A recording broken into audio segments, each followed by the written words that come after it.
Наразі дуже складно знайти дизайнера, який працює суто у Sketch. Якщо ти це досі робиш, напиши в коментах, чому віддаєш перевагу саме цій програмі.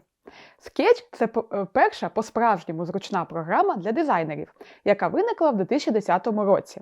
До цього в світі дизайну панував Photoshop. Якщо тобі цікаво в цьому відео, я розповідаю, чому Photoshop вже не торт. Фірма з'явилася трохи пізніше та почала поступово відвоювати ринок. Давайте подивимось, в чому головні відмінності цих двох програм.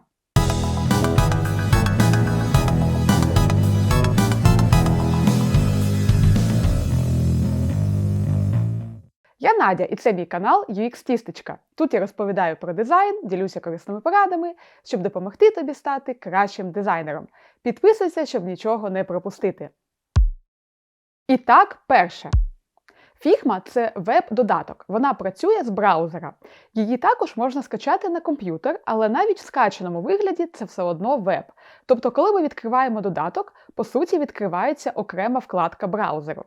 В цьому є одночасно її і плюси, і мінуси. Плюс – це можливість працювати з будь-якої операційної системи на будь-якому комп'ютері. Мінуси – це обмежені функції, коли немає інтернету. Наприклад, не можна створити новий файл. Sketch – це нативний додаток під Mac OS, який скачується та працює як окрема програма на компі. Які плюси дає нативність?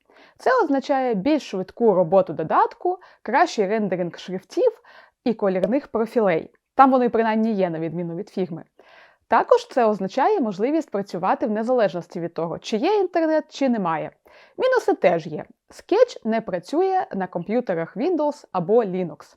Технічно ви можете поставити Sketch на Windows, але це потребує неабияких зусиль і навряд чи варто клопоту. Друге. Можливість співпрацювати в реальному часі. Тобто шерінг файлів, одночасна робота над одним файлом, коментарі. Figma від самого початку зарекомендувала себе як дизайн-інструмент для співпраці. І можливість роботи з кількома особами там досить добре реалізована. Sketch додав цю можливість пізніше. Зараз в Sketch є хмарне рішення з воркспейсами, куди можна завантажувати свої файли та робити їх доступними для інших. Проте сам процес роботи з воркспейсами не такий зручний та простий, як у Figma. Третє. Прототипи. Є і там, і там. Проте, за кількістю функцій в прототипіюванні однозначно виграє Figma. Sketch наразі можливі тільки переходи між екранами, скрол та оверлеї, ніяких тобі цікавих анімацій та зміни станів. Четверте. Інспектор коду. Коли працюєш в команді з розробниками, дуже важливо, щоб вони легко отримували інформацію, необхідну для перетворювання дизайну на код. Figma код-інспектор теж був майже від самого початку. В Sketch цю можливість додали не так давно, і зараз код-інспектор доступний теж тільки через воркспейси. П'яте. Автолеяуту. А ось це справді геймченджер. Те, чого дуже бракує Sketch. Автолеяути пришвидшують роботи в рази, а сама їх ідея дуже близька до того, як працює фронтенд. Давайте порахуємо час, витрачений на те, щоб зробити кнопку в обох програмах. І так, Sketch. Пишемо текст, робимо прямокутник, вирівнюємо, перекрашуємо та групуємо. Зайняло 33 секунди. Figma. Пишемо текст, додаємо автолеяут та перекрашуємо. Зайняло 21 секунду. Figma швидше, доведено. Шосте. Символи або компоненти та стилі.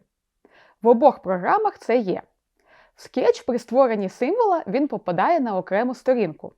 Figma компонент залишається на тому місці, де його створили. Особисто, як на мене, підхід Sketch зручніше, бо він додає системності в роботі з бібліотеками символів. Вибір символа з бібліотеки теж зручніше в Sketch, бо тут одразу видно вкладеність та структура, а також відображається картинка самого символу, що полегшує вибір. Зі стилями теж є різниця. В Sketch можна створити стиль елементу без тексту, одразу з кількома параметрами, наприклад, прямокутник з бордером та тінню. Figma, бекграунд та бордер будуть окремими кольорами, а тінь – окремим ефектом. Це додає більшої гнучкості, бо щоб поміняти тінь, мені треба робити окремий символ в Sketch, тоді як Figma достатньо лише переключити ефекти. Те саме з текстом. Якщо я хочу створити текстовий стиль в Sketch, мені потрібно одразу визначити всі параметри. Тобто не тільки фонд Family та розмір, а також колір та вирівнювання, де колір не прив'язано до стилів кольорів. Фігма вирівнювання взагалі не контролюється стилями, а колір можна змінити, обравши зі стилів кольорів. 7. Копіювання. В Sketch дуже зручно копіювати елементи та вставляти їх куди завгодно. Достатньо тільки нажати Ctrl-C, Ctrl-V. Фігма треба виділити елемент, знайти в меню Copy-Paste S та обрати Copy as PNG, або натиснути Shift-Command-S. 8. Ціна. У Figma є безкоштовний план на 3 файли або $12 на місяць. Після того, як Figma купив Adobe, очікувалось збільшення ціни, але наразі ми поки цього не бачимо. Будемо сподіватися, що так і залишиться. Sketch взагалі не має безкоштовної версії. Є тільки 30 днів фрі-трайлу або $9 на місяць. На $3 дешевше нормального плану Figma. Звісно, є і інші відмінності. Трохи по-різному працюють маска, будуються іконки. Sketch не має такого розвинутого ком'юніті в самому додатку, як Figma.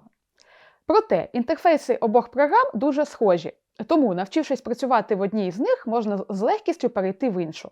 Figma зробила дуже вигідний крок для себе, додавши можливість експортувати файли в Sketch. Тобто, можна просто взяти і перенести всі свої файли без особливих втрат часу. Трохи складніше перенести файл з дизайн-системами або UI-кітом, але це не критично. Власне, я досі маю особливу повагу до Sketch і десь навіть в глибині душі бажаю їм перевершити Figma. Поділись своєю думкою щодо цих двох програм в коментарях під цим відео. Підписуйся на мій канал, жми на колокольчик, щоб нічого не пропустити.